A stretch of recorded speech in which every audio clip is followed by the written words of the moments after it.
Welcome back to another episode of Plant-Based Dads. I'm Joey. We are a vegan, mostly whole food cooking channel doing mostly the starch solution. Sometimes there's some episodes with Tim. If you like what you hear so far, please hit that like button, show us some love, and think about subscribing and becoming part of the Plant-Based Dads family. If you like getting these videos, our Patreon supporters and our PayPal supporters get these videos up to 2 days ahead of time. Our PayPal and Patreon partners are our financial supporters that help us put the show together and get the plant-based message out to the masses. If you've ever seen the show, or if you're in the Facebook group and you thought about how can I help, how can I be part of this, that's how you can help. You can become a Patreon member, or you can do a one-time support through PayPal. There's a link to Patreon and PayPal in the description below this video. We would love to have you on the team, and we could absolutely use your support. Okay, so today I'm going to tell you about something that's happening to me. So it's really kind of frustrating to talk about. When you're a vegan, right, or at least when you're a plant-based eater, you seem like you're impervious. Like, I can tell you, I have not been sick in years. I mean, nothing, a fever or anything. I didn't get COVID. You know, at work, I'm surrounded by kids. Kids were going down left and right. They were standing right next to me on the board, breathing on me, and then they would go down with COVID. I didn't get COVID. So I have this kind of impervious-like persona because I don't get sick. I haven't missed a day of work in years, right? And I feel like, you know, sometimes that I'm just impenetrable. So anytime something does happen to me, it just pisses me off. I feel like vegetables are healing, they're power, and they really just set me up to be successful. So here's kind of what's happening, and I want to explain this to you as we go along. So about 1.5 years ago, I went from my yearly glasses vision thing, and my prescription's been the same for a long time. It's a very slight prescription for seeing, and then I've got a little bit heavier for reading. That's why you used to see me switch glasses. Now I've just got the one set. So if I go like this, I'm reading. If I go like this, I can see the camera. And during all that, you know, nothing's changed. Well, about 1 year ago, maybe 1.5 years ago, I was doing that eye exam thing where you look in the machine and they do the little squiggly lines, right? And every time you see a squiggly line, you press the button, right? Like, oh, there's one, press, right? So the one eye on the right is doing fine, and then the other one, we're kind of waiting, and I'm waiting for the test to start, and I'm like, you know, are you going to start the test? And she's like, the test started already. And I was like, so now I'm really struggling, and I don't see any squiggly lines, right? And then I see one and click, and it seemed like they were really far between the clicks. So I knew, like, uh-oh, something's wrong, right? And then, you know, the doctor looked at my information and started looking at they did those pictures and all that. And we're in the eyeglass doctor's office. And the eyeglass doctor says to me, you have damage to your eye from what we can see here that's consistent with glaucoma. So if I didn't know any better, I would say that you have glaucoma. So now I don't know anything about glaucoma, or like, I've never been in a hospital. I don't know anything about medical diseases. I don't know anything about medical stuff, right? And I was like, glaucoma? And he goes, yes. And he goes, but here's the odd thing. Glaucoma is a disease from high pressure in the eye that causes damage. And he said, you know, you have like the lowest eye pressure I've ever seen. Your eye pressure is an 11, which I guess is low. I don't know. So he goes, you don't have high pressure in your eye. He said, in fact, everything looks amazing. But your damage looks like it's consistent with glaucoma. So he goes, I don't know what to make of this. Maybe you have low pressure glaucoma, he said, but I'm not seeing any symptoms of glaucoma. I'm just seeing that you have damage consistent with glaucoma. He goes, I'm going to send you to an eye doctor, right? And we're going to get to the bottom of this. And I was like, okay, so like I left the doctor's office knowing I now have damage in my vision. Like I'm missing some vision. And figuring out, oh, holy smoke, I have glaucoma. Like, how is that possible? And just so you know, like I have this fear of going blind. And I'm like, here it comes. Like my fears are now starting to come true. Like, how could this happen? Like, how? Like I eat vegetables. How can I be going blind, right? So, you know, we set up an appointment for an eye doctor, right? Like ophthalmologist. And, you know, like it's months away because that's just when they're available. So that appointment comes, and I go to the eye doctor. the ophthalmologist, and he is like running through tests and looking at all this stuff, and he's like, I don't see, and he's a glaucoma specialist. And he's like, I don't see any evidence of glaucoma for you. He goes, there's nothing here, but you do have damage. And I said, the other guy told me that it looked like I had glaucoma, but if I were to understand this, glaucoma is a disease with high pressure in the eye.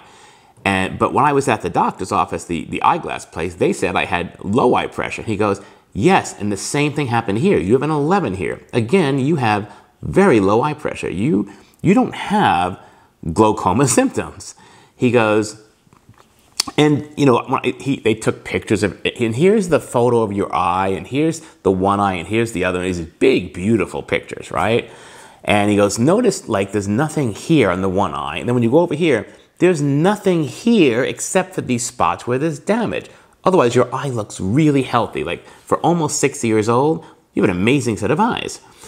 I said, then what is the damage from? And is it continuing or is it getting worse? And he goes, I don't know. So we're going to send you for a CAT scan.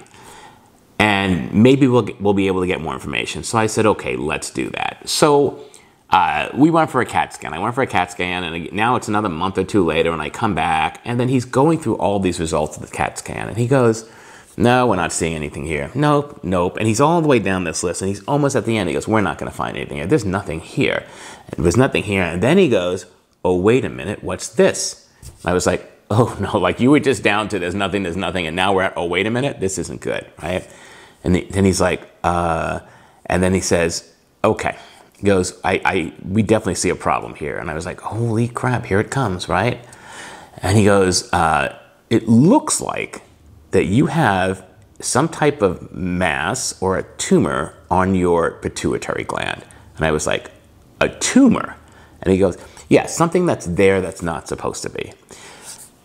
He says that from what I can see from this CAT scan, this last picture of the CAT scan, it looks like it's been there for a very long time.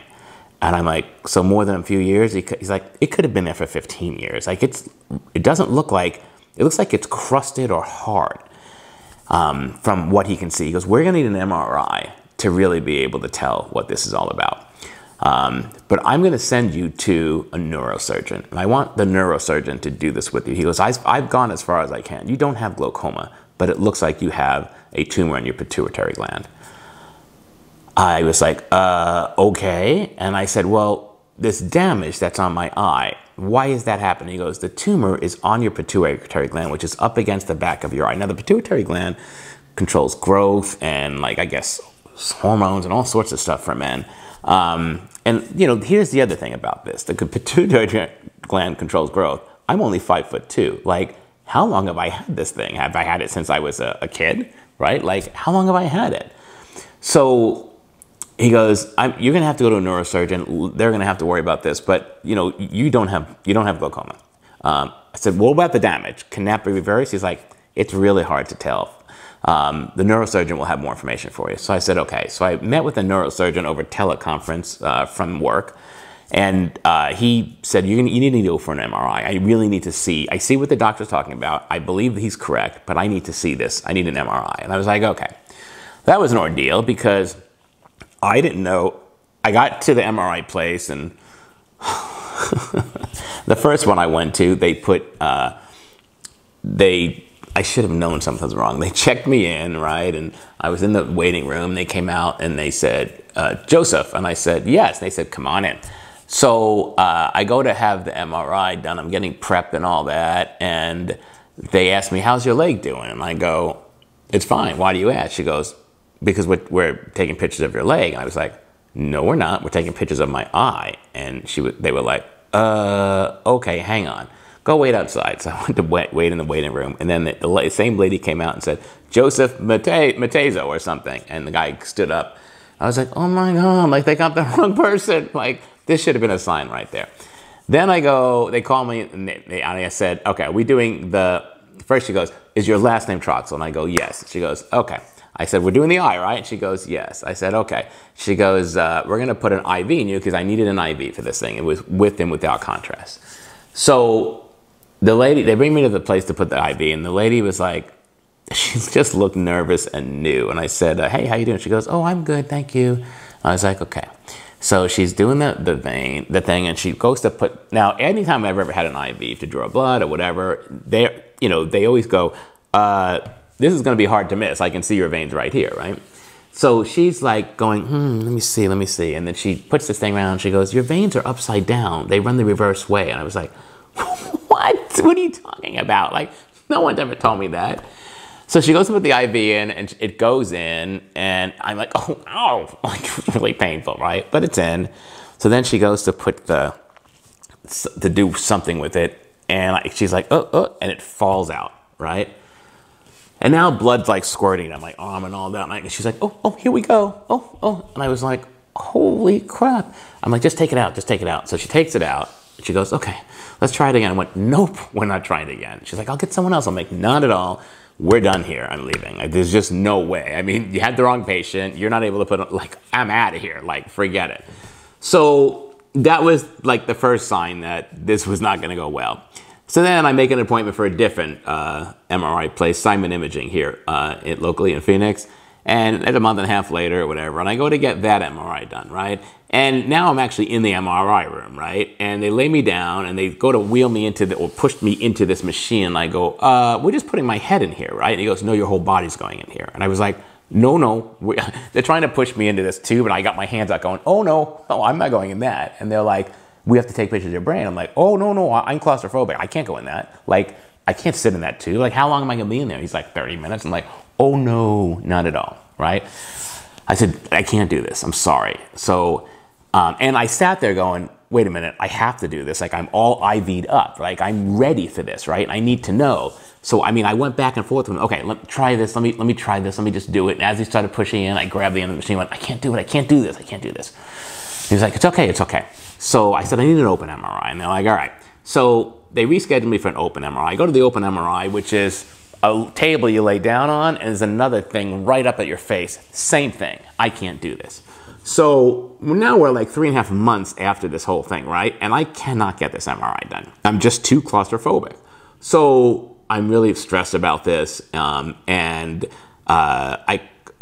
called the neurosurgeon. I'm like, I can't do this. I don't know what to do. And he's like, I'm going to refer you to the endocrinologist.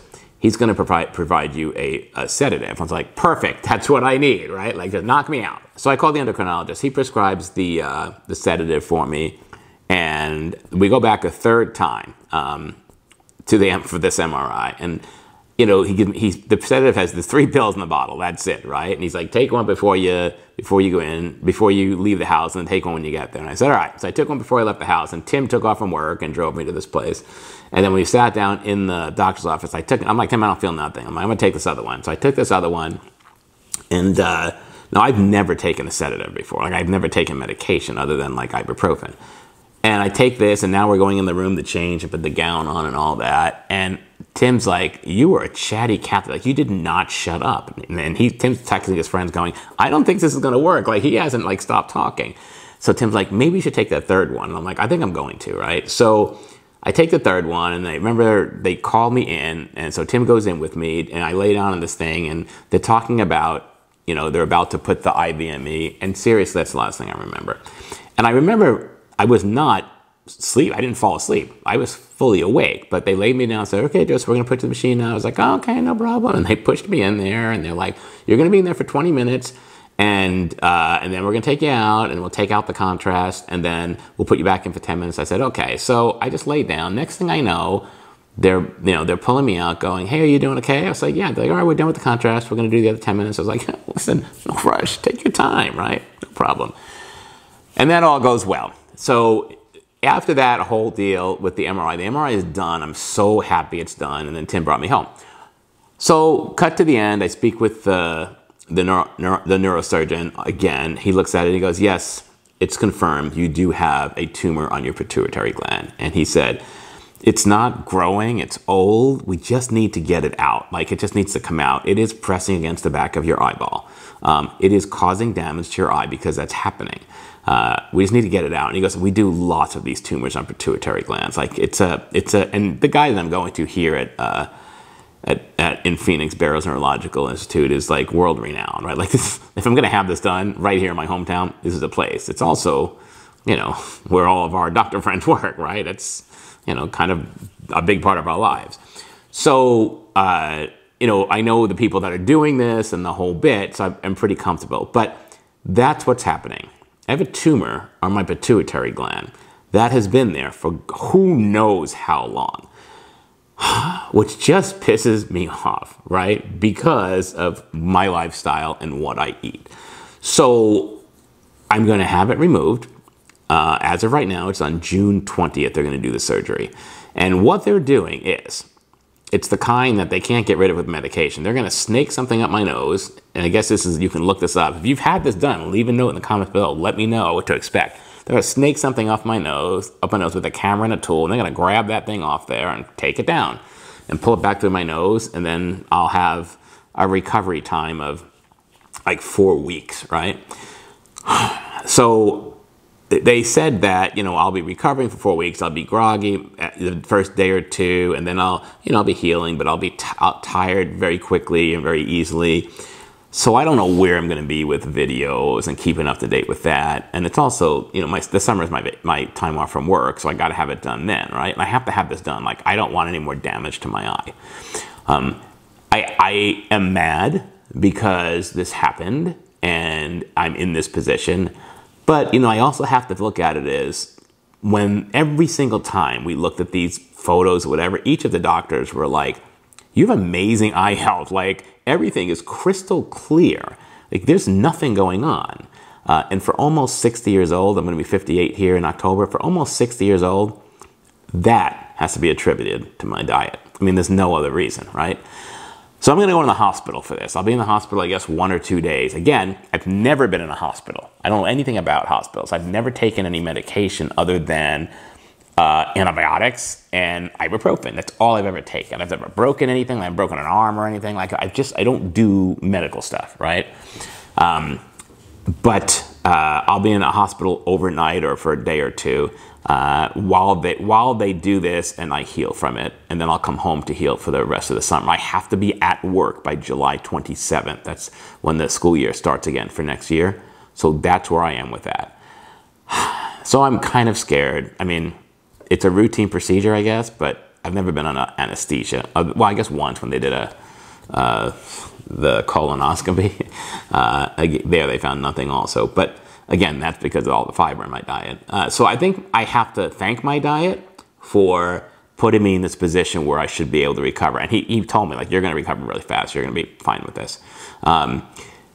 I think I have to thank my diet for that, right? I think I have to thank the way I eat and the way I live to making sure that damage was at a minimum, right? This is the kind of thing where they go in for this and find out, oh, you've got, you know, like a blockage and blah, blah, blah, and all sorts of crazy stuff, right? And really, it was just this one thing that's been there for a long time, predates my vegetarian and veganism, right? And really could go back to my childhood, and it could answer a lot of questions on why I'm so short. So I hope you'll understand that videos may be sporadic during the summer. But I still have a lot I want to share with you, and there's still a lot of food to make and a lot of things to do. I will try and be, you know, in the Facebook group where I can, but I just don't know what to expect. I've never recovered from something, so never had to recover from something. I've never really had to fight to get back to what I was doing or anything like that. My biggest, you know, battle every day is why isn't the weight falling off me because of the way I eat, and it should fall off me. So I'm struggling with that every day, but I never struggle really with my health. My plant-based diet really just takes care of all that. All right, that's our video for today. A tumor on the pituitary gland that I've had for who knows how long. Hit that like button, show us some love. Think about subscribing and becoming a part Plant-Based Dads family. If you do, you get notified every time we have a new video, usually every Monday. And leave a comment below if you've had this, if you've had a tumor on your pituitary gland, like what was the result? What happened? Were they able to, I'm doing the kind, because if depending on the tumor, they could like, you could have a liquid and it like just chemically dissolves it. What did you have? Did you have the kind where they had to snake something up your nose and grab it? And how long did that take to recover? And I have bad sinuses as it is. Like, I can't imagine that, you know, it's going to get any worse with this. What was your experience with this? I would love to hear it. All right. We'll see you next time. Bye-bye.